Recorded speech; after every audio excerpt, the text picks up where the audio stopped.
Olá, pessoal. Seja bem-vindo, galerinha, aqui ao canal do YouTube. Enem Chego Junto, Chego Bem, da SEDUC. Bom dia, boa tarde, boa noite.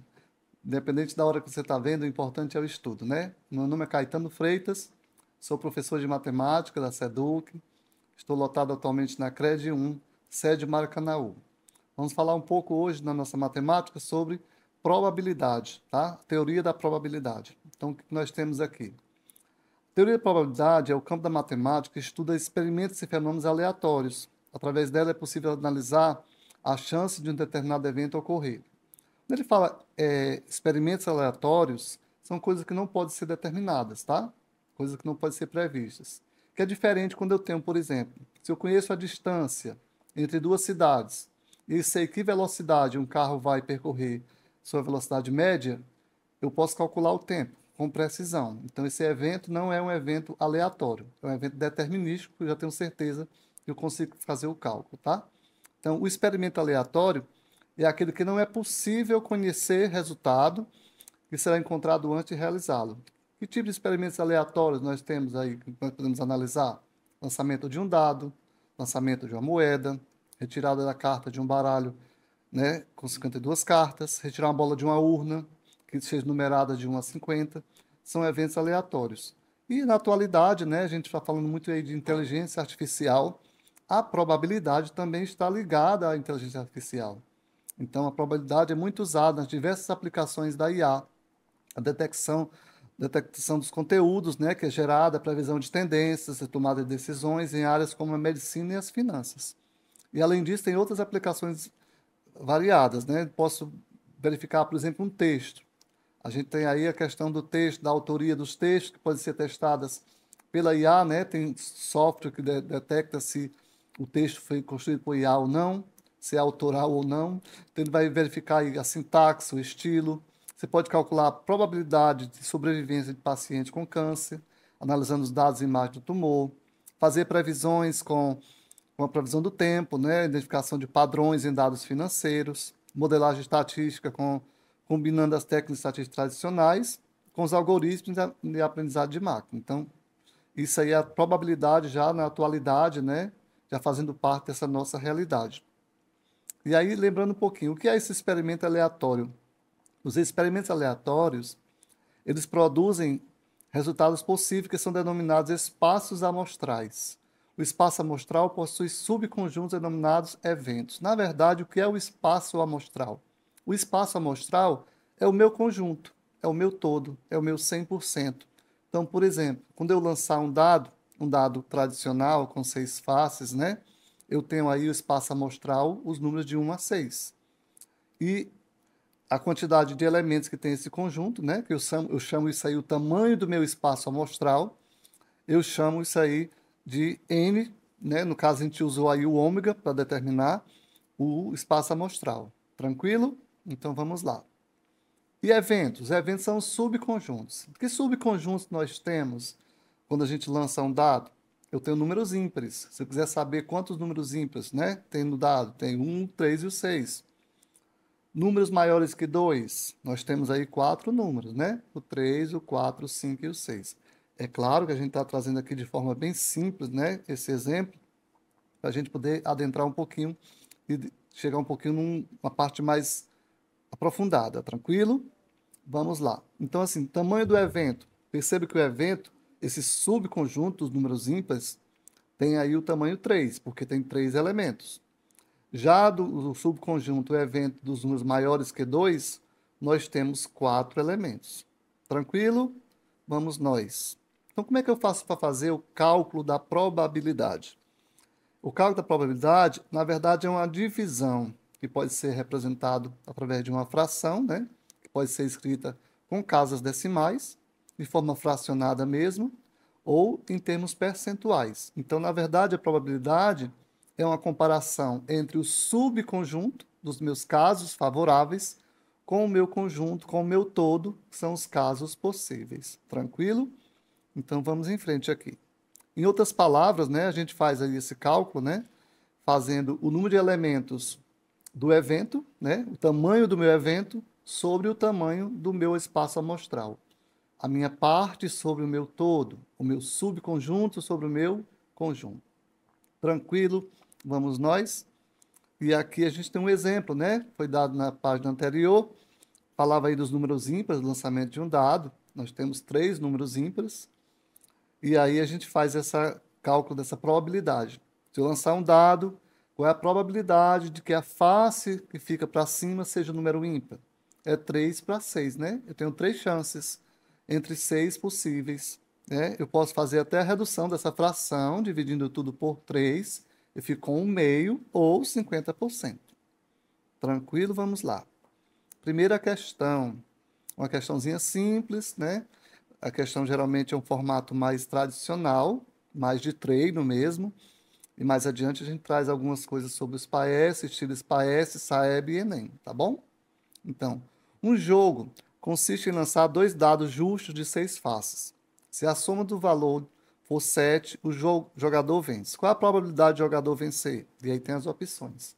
O importante na probabilidade é que o evento seja equiprovável. O que é que isso quer dizer? Quando ele usa a expressão dados justos, quer dizer que a possibilidade, que a chance de cair qualquer uma das faces é a mesma, que o dado não é, como diria, viciado, que o dado não tem a tendência a cair sempre para determinada face, né? Que um baralho, por exemplo, não tem uma marcação, que determinada bolinha que a gente coloca numa urna não tem uma marcação que seja possível identificar, que seja aí a probabilidade. Temos aí a Loteria Federal, né?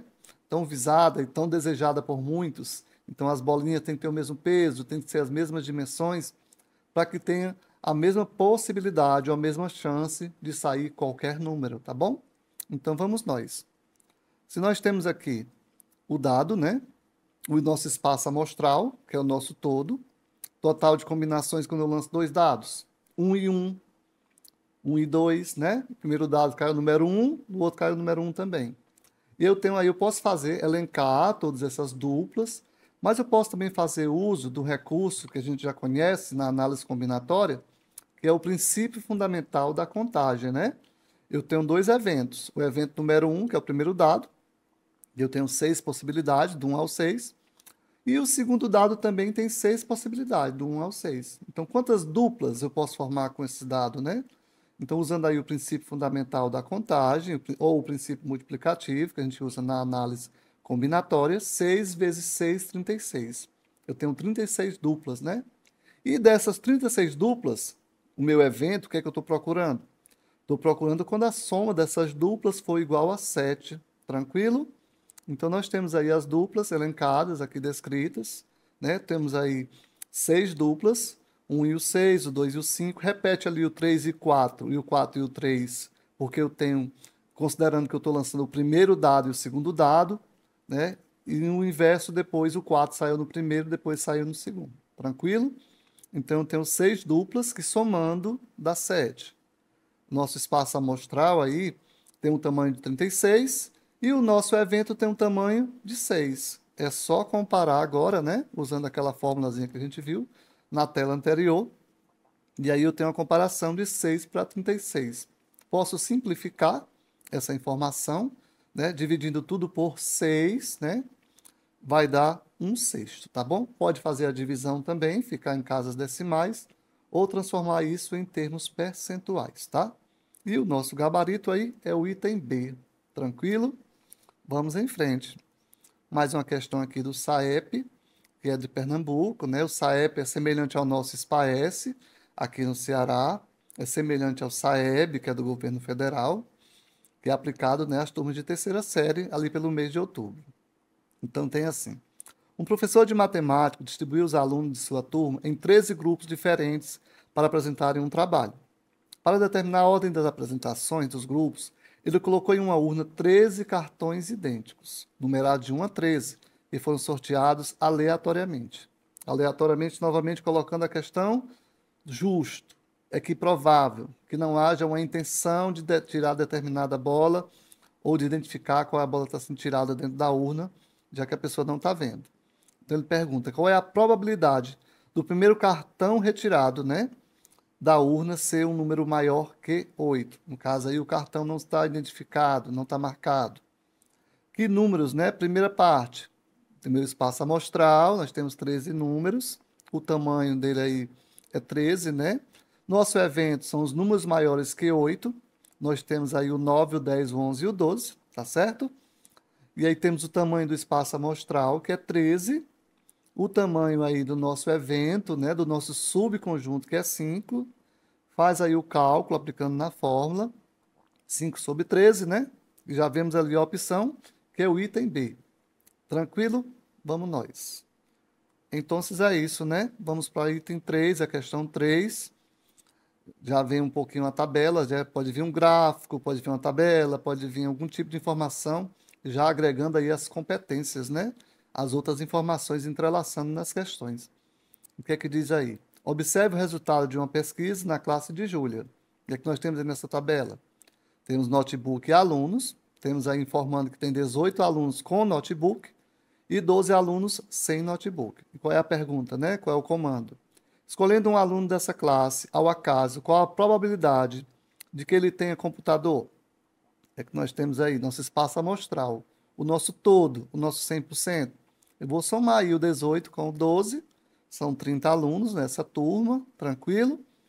E aí o nosso evento aí é 12, né? 18, desculpa, que é com o notebook, né? Os alunos com o notebook ou computador. E a gente faz a comparação novamente, aplicando na fórmula. A gente tem 18 sobre 30. Podemos novamente simplificar, tá? A gente percebe que não tem essa opção nos itens, tá? Dividindo tudo por 6, a gente vai ter aí 3/5. Tranquilo? E aí a nossa opção é o item C. Beleza? Vamos em frente aí, mais uma questão. Aprofundando um pouquinho, trago aqui uma questão do Enem 2022. Ele fala aí da senha de um cofre, que é uma sequência formada por 6 dígitos que são algarismos escolhidos de 0 a 9. Ao inseri-la, o usuário se esqueceu de 2 dígitos que formam essa senha. Lembrando somente que esses dígitos são distintos. Distintos quer dizer que não repete. Se um for o 2, o outro já não pode ser o 2, pode ser qualquer outro, tá bom? Digitando ao acaso os 2 dígitos esquecidos, a probabilidade de que o usuário acerte a senha na primeira tentativa é... Então vamos lá. Qual é o nosso espaço amostral? Supondo aí que esses 4 asteriscos representam os 4 dígitos que ele lembrou, tá bom? E que o A e B sejam os 2 dígitos que ele não está lembrando. O que é que nós temos de opção no espaço amostral? Nós vamos fazer o mesmo recurso que a gente fez na questão do dado, os 2 dados, tá? Vamos usar o princípio fundamental da contagem. Então, de 0 a 9, distintos. Mas veja, que se eu usar no A os 10 dígitos, de 0 a 9, um deles não poderá mais ser usado. Então, 10 vezes 9, tá? Como é distinto, o dígito que for o A é diferente do B, tá certo? Então, eu tenho 90, né, possibilidades. Pode ser o 00, pode ser o 01, o 02, até o 99, tranquilo? Quando for normal que eu não tiver essa distinção. Quando eu tenho essa restrição, quando eu digo que não é repetido, eu digo 0, o outro só pode ser do 1 até o 9. Se for o 1 que eu usar no primeiro, eu uso os outros dígitos. Tranquilo. E qual é o meu evento? Eu só tenho uma tentativa. A senha correta só é uma senha, né? Então, o tamanho do meu evento é 1. Então, vai ser aí 1 para 90, tranquilo, que é o item B. Beleza? Vamos lá, item B. Vamos trazer aqui mais uma questão do Enem, a questão Enem 2023, que diz assim: no alojamento de uma universidade, há alguns quartos com um padrão superior aos dos demais. Um desses quartos ficou disponível e muitos estudantes se candidataram para morar no local. Para escolher quem ficará com o quarto, um sorteio será realizado. Para esse sorteio, cartões individuais com o nome de todos os estudantes inscritos serão depositados em uma urna, sendo que para cada estudante do primeiro ano será depositado um único cartão com seu nome. Para cada estudante do segundo ano, 2 cartões com seu nome. E para cada estudante do terceiro ano, 3 cartões com seu nome. Foram inscritos 200 estudantes do primeiro ano, 150 do segundo ano e 100 do terceiro ano.